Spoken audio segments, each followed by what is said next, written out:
আসসালামু আলাইকুম, আশা করি আপনারা সবাই ভালো আছেন। আজকে আমাদের প্রোগ্রাম ছিল সোনাগাজীতে।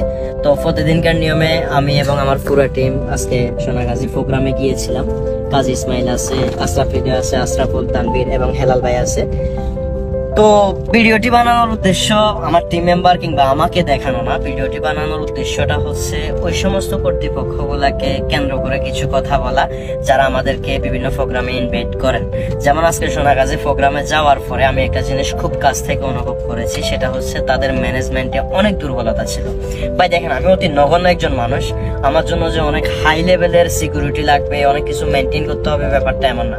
কিন্তু তারপরও দিন শেষে কিছু ম্যানার, কিছু সিস্টেম, কিছু নিয়ম কানুন অন্তত পক্ষে থাকে। তো ওখানে যাওয়ার পরে মানে এত পরিমাণ খারাপ লাগতেছিল যেটা বলার বাইরে। প্রথমত হচ্ছে সাউন্ড সিস্টেম ছিল না, যেটা অনেক বেশি গুরুত্বপূর্ণ ছিল। কারণ 1-150 মানুষ যদি একটা জায়গায় জড়ো হয়, তাদের যদি চিল্লাচিল্লির একটা শব্দ থাকে, সেখানে আমি যতই জোর গলায় কথা বলি, আমার কথা সাউন্ড কিন্তু ওই মানুষগুলো পর্যন্ত পৌঁছাবে না। তো প্রথমত তাদের সাউন্ড সিস্টেম ছিল না, দ্বিতীয়ত হচ্ছে সিকিউরিটি টোটালি ছিল না বললেই চলে প্রাথমিকভাবে। তো সোনাগাজীর জেলা প্রশাসনের যে লোকগুলো ছিল, বিশেষ করে থানার যেই দায়িত্বরত পুলিশগুলো ছিল, শেষ পর্যায়ে ওনারা এসে আমাদেরকে অনেক ভালো একটা সার্ভিস দিয়েছে, যেটা টোটালি বলার বাইরে। ওনারা আসার পর আমাদেরকে খুব সুন্দর করে গাড়িতে তুলে দিয়েছে এবং আমাদেরকে নিরাপদে যাওয়ার জন্য যতটুকু হেল্প করা দরকার ততটুকু করেছে। তবে সোনাগাজীতে যাওয়ার পরে ভালোবাসার মানুষগুলোর সাথে ওভাবে কথাও বলতে পারিনি, এটা একটা খারাপ লাগার বিষয়।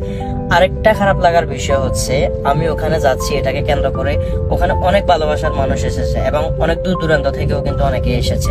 তো ওই মানুষগুলো আসার কারণে আশপাশের অনেকগুলো গাড়ি চালক যারা, তারা ভোগান্তির শিকার হইতে হয়েছে, দোকানদার যারা, তারা ভোগান্তির শিকার হইতে হয়েছে। তো আমি তাদের কাছে হাত জোর করে ক্ষমা চেয়ে নিচ্ছি।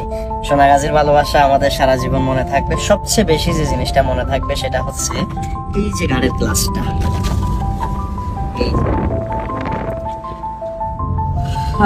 তো যাই হোক, আমি আন্তরিকভাবে ওই সমস্ত মানুষগুলোর কাছে ক্ষমা প্রার্থী।